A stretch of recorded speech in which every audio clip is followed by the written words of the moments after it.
filme, se ele vai cair aqui, vão garantir a gente. Não tem filme, não. Filme. Boa noite a todos e a todas. Eu agradeço imensamente aos colegas por estarem aqui, por terem vindo. E essa aqui é a equipe de diretoria do hospital e também a equipe médica que fez a cirurgia no Jair Messias Bolsonaro. Eu passo a palavra agora ao presidente da Santa Casa, Dr. Renato Vilela Loures, que vai apresentar os outros componentes que estão aqui e que vão dar as informações para vocês. Obrigada. Boa noite a todos. É um prazer receber a imprensa aqui dentro do nosso hospital. Hoje nós somos um hospital de grande porte. Nós somos um hospital que tem 523 leitos. Temos todas as acreditações brasileiras. Somos ONA 3, a maior acreditação nacional. Temos ISO 9001-2015. E hoje estamos preparados, temos condições para qualquer tipo de atendimento nas diversas áreas da medicina. Inclusive, somos credenciados em alta complexidade em transplante. Nós realizamos transplante de rins, de fígado, pâncreas e de córnea. Somos também credenciados em cirurgia cardíaca, em gravidez de alto risco, em cirurgia ortopédica de alta complexidade. E estamos preparados para receber qualquer tipo de paciente, inclusive aqueles que representam a nossa República, hoje o candidato a presidente, Jair Bolsonaro. E ele recebeu atendimento da nossa equipe médica, a equipe médica que foi capitaneada pelo Dr. Cícero, que é o chefe do departamento de cirurgia da Santa Casa, com a presença dos outros médicos, cirurgiões vasculares, cirurgiões gerais, que permitiram o atendimento rapidamente ao nosso paciente e acreditamos que haverá uma recuperação bastante boa em tempo bastante curto. Eu passarei a palavra ao Dr. Cícero, que ele vai explicar a cirurgia para vocês. Fala o sobrenome, Dr. Cícero, por favor. Pois não, boa noite a todos. Cícero Rema, sou o chefe do departamento de cirurgia da Santa Casa. A cirurgia foi executada por cirurgiões extremamente habilitados, capacitados, titulados do Colégio Brasileiro de Cirurgiões, registrados no CRM como especialistas, todos dentro da capacidade da cirurgia vascular, da cirurgia geral. Eu gostaria de passar a palavra ao Luiz Henrique. Luiz Henrique, por favor. Acho que tem um microfone aí do seu lado. Para explicar as lesões e a cirurgia que foi feita. Por favor, Luiz. Boa noite a todos. Luiz Henrique Borsato. Eu sou da equipe de cirurgia geral aqui do hospital. Vou tentar explicar de forma clara e sucinta para vocês as principais lesões que ocorreram no paciente e tentar resumir de forma sucinta o que foi feito na cirurgia. Ele foi vítima, então, de um traumatismo abdominal por arma branca, um trauma penetrante no abdômen, e ele deu entrada no hospital com sinais de choque. Ele foi submetido a uma cirurgia em caráter de urgência, onde a gente identificou uma volumosa hemorragia interna. Ele teve uma lesão de uma veia do abdômen. Essa hemorragia foi controlada com essa ligadura da veia e a hemorragia foi estancada. Além disso, ele apresentou outras lesões em órgãos intraabdominais. Ele teve 3 perfurações no intestino delgado, que foram tratadas com sutura primária. Nós demos pontos e fechamos essas perfurações intestinais. E ele apresentou uma lesão grave no intestino grosso, numa região chamada cólon transverso, uma lesão transfixante grande, extensa, e havia uma contaminação de fezes no interior da cavidade abdominal. Então nós optamos nessa lesão por não tratar com pontos, com rafia, como as demais no intestino delgado. Nós optamos por fazer uma ressecção desse segmento que estava lesado e confeccionamos uma colostomia no paciente.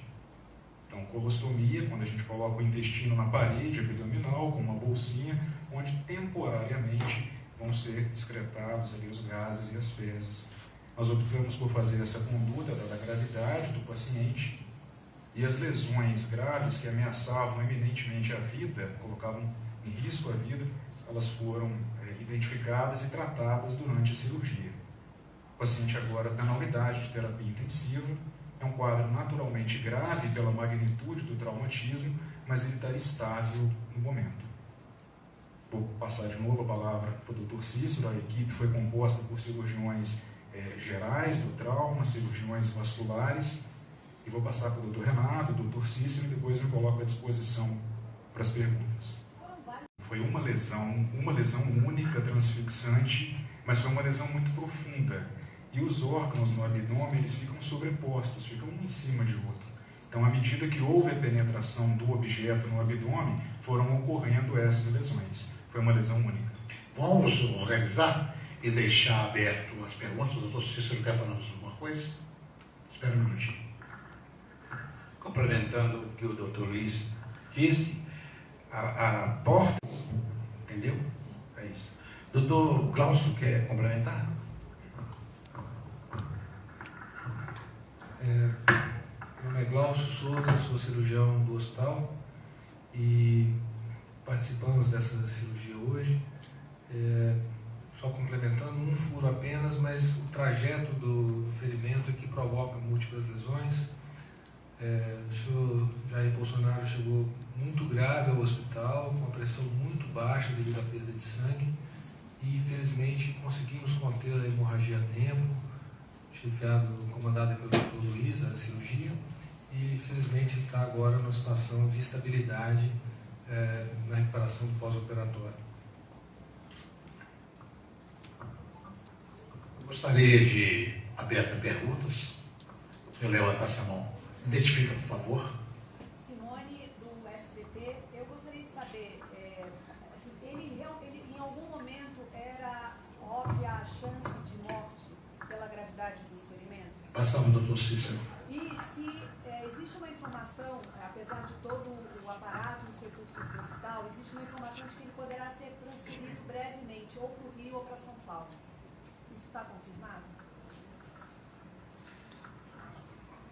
As lesões causadas por arma branca ou arma de fogo, todas têm, em tese, um risco para a vida. Com relação à transferência, isso aí é uma decisão que a família que tem que tomar, desde que o paciente tenha condições clínicas de ser transportado. E ele tem? No momento, não. Nesse momento, não. Doutor Grosso. Só complementar essa questão da transferência, foi feito um contato do Hospital Sírio-Libanês comigo, a pedido da família, e nós vamos receber agora à noite uma equipe que vem do Hospital Sírio-Libanês que vai estar acompanhando o caso, e acredito que ele deva ter condições de transferência, mas a gente não tem como precisar isso. Nesse momento, essa noite, não, né, ele vai permanecer na UTI, em cuidados intensivos, mas tão logo haja estabilidade, seja vontade da família, a gente não vê por que não haver a transferência. Antes de amanhã de manhã, não, né? Antes de amanhã de manhã? Não, antes de amanhã de manhã não. A equipe deve chegar por volta de meia-noite, a gente vai fazer um contato pessoal para passar todas as informações técnicas, né, para a equipe que está vindo. Então, antes de manhã, com certeza não. A pergunta dela é que ela chegou a pergunta se caberia, quando ele chegou ao hospital, ele tinha risco de vida. Tinha uma perda sanguínea grande no abdômen por essa lesão vascular, né? Então ele chegou em estado de choque. Então essa era a principal lesão que agudamente colocava em risco de vida. Isso foi controlado durante a cirurgia. Em relação ao tempo de... Não, identifica, por favor. Meu nome é Marcele, da TV Bandeirantes do Rio. Em relação ao tempo de recuperação do paciente, quanto tempo isso pode levar? Como é que pode desenvolver esse tempo, esse período de recuperação? É uma pergunta, assim, que do ponto de vista objetivo, a gente não tem como dar essa resposta agora, né? Está muito recente o traumatismo, está muito recente a cirurgia, pode levar dias, pode levar semanas, né? Isso vai depender de como ele evoluir. O que a gente pode falar de forma concreta é que nessas primeiras horas após a cirurgia, a recuperação tem sido muito satisfatória na UTI, mas não tem como. E com relação a esses elementos do intestino Identificação, por favor. Com relação a essa lesão no intestino grosso, como que foi estancado? O sangue teve hemorragia, teve costurado? Isso, a hemorragia, né, o sangramento foi estancado, costurado, em termos não técnicos, mas foi o sangramento de uma veia abdominal. O sangramento do intestino é um sangramento mínimo, isso não ameaça o paciente. Então, o intestino delgado foi costurado e o intestino grosso não. A gente retirou a parte que estava lesada e a gente não fez a emenda do intestino. A gente optou por fazer a colostomia, tem sido em caráter temporário. Essa colostomia tem algum tempo para ser estimado? São informações que vão ter que ser dadas, sobretudo para a equipe que for continuar conduzindo. De um modo geral, a gente opta aqui no nosso serviço por um tempo não superior a 2 meses, mais ou menos, que é para o paciente estar plenamente recuperado do traumatismo e depois ele tem que ser submetido a uma nova cirurgia para reversão dessa colostomia. Isso pode dificultar, atrapalhar a agenda do candidato, as eleições não bater bem em porta? Eu acredito que especificamente, falando da colostomia, acredito que não. A gente tem uma série de pacientes que têm que ser colostomizados de forma definitiva por variadas lesões, por traumatismo, por câncer, etc. E esses pacientes conseguem levar uma vida normal, com qualidade de vida, fazer atividades físicas e etc. Mas pela cirurgia, a cirurgia inviabiliza que ele mantenha a campanha no nível que estava fazendo? Nesse momento, sim. Até porque a gente ainda não tem uma previsão do tempo de hospitalização. Então isso a gente não tem como falar para vocês. Pelo menos uma semana, acredito, uma semana, 10 dias, no mínimo, talvez superior a isso, tempo de hospitalização.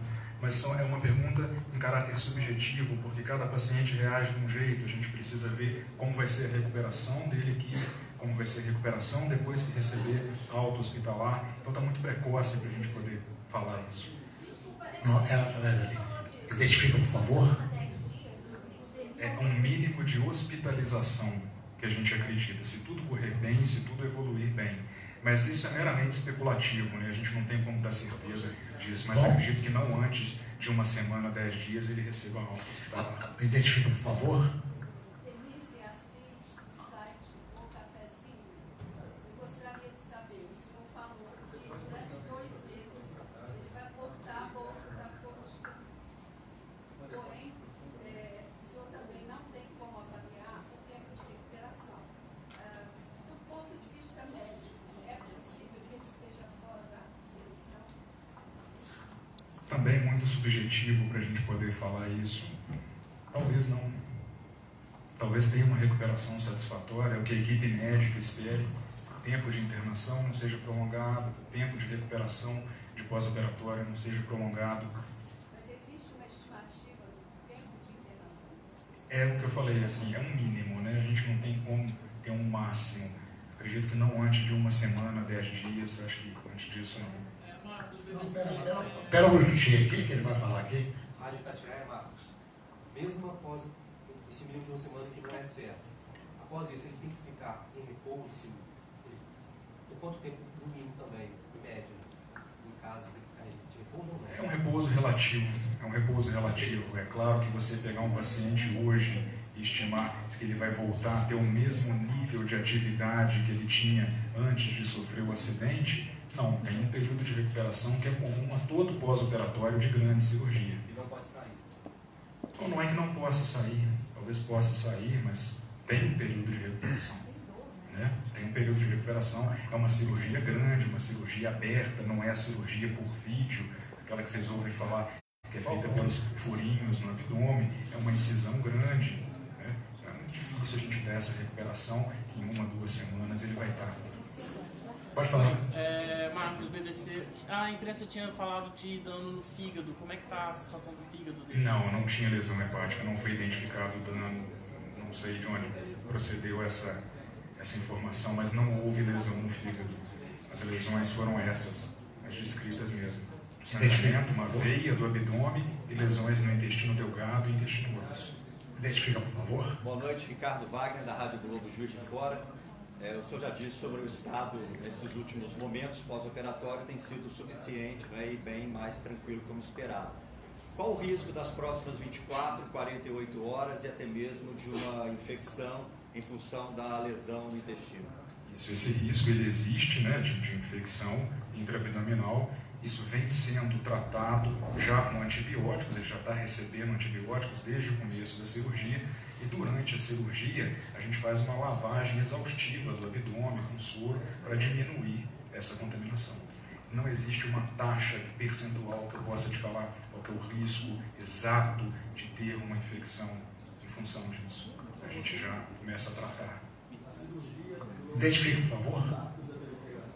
A cirurgia durou quanto tempo e depois ele foi levado para a UTI? É um procedimento prático? A cirurgia demorou, pedi aos meus colegas aqui, porque mais ou menos umas 2 horas mais ou menos de duração. E sim, é um procedimento de praxe, né, dada a gravidade da entrada no paciente do hospital, uma cirurgia em caráter de emergência, uma hemorragia interna grave. Então é procedimento padrão, sim, ele ser levado para a UTI, mas ele está em estado estável agora, ele está respirando espontaneamente, já recobrou a consciência, a pressão está estável, o coração, a parte está estável no momento. É claro que muita coisa pode acontecer nessas próximas horas, né? Essa é uma informação momentânea. Então, no momento, ele evoluiu com uma melhora, com estabilidade clínica.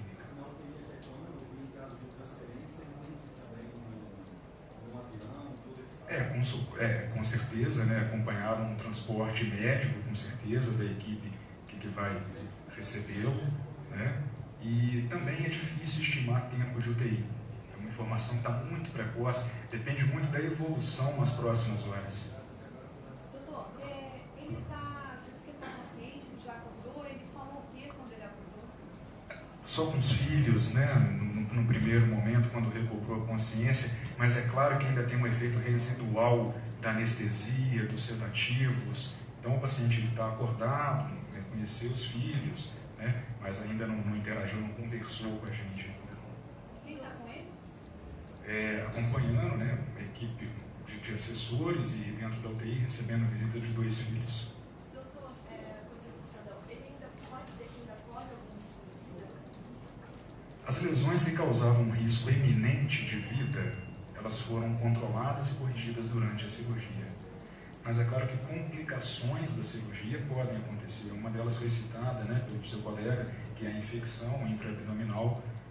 Então, ainda existe, as primeiras 24, 48 horas são muito importantes para a gente avaliar essa continuidade de estabilidade dele, é muito importante. Como vocês sabem, todo paciente grave, né, todos nós sabemos disso, recaídas, claro que podem acontecer, está muito cedo, né? É tudo muito em caráter subjetivo no momento. E a área da facada, você acha que é uma área muito vital? Você acha que foi calculada a área? É difícil a gente falar isso, né? É difícil a gente falar. A gente pode falar da magnitude do trauma, que foi um trauma muito grave. As lesões internas foram muito graves e ameaçaram a vida. Então, eu acho que quando a gente fala que é uma lesão grave, que coloca em risco a vida do paciente, dá a magnitude, né, da gravidade da situação. Qual que é a previsão dos boletins médicos a partir de amanhã? Chama o doutor Renato, doutor. Fazer um boletim diário. Devemos fazer um boletim amanhã, vamos ver pela manhã, mais ou menos às 10h30, 11 horas. Nós marcaremos com a comunicação nossa a vocês. E, se for possível, uma comunicação à tarde, como poderia fazer também uma coletiva à tarde. Mas, primeiramente pela manhã, nós viríamos pela comunicação nossa entre 10h30 e 11 horas, uma comunicação. 10h30, 11 horas? Combinado? Combinado.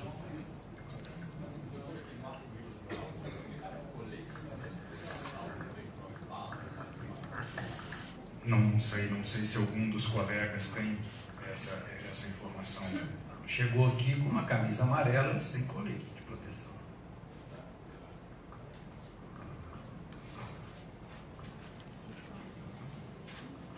Alguém mais deseja fazer algum questionamento?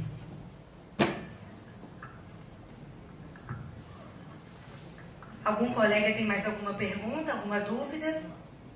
Então agora a gente vai encerrar aqui, mas todos que estão aqui estão à disposição de vocês para sonoras individuais, ok? Muito obrigada, boa noite.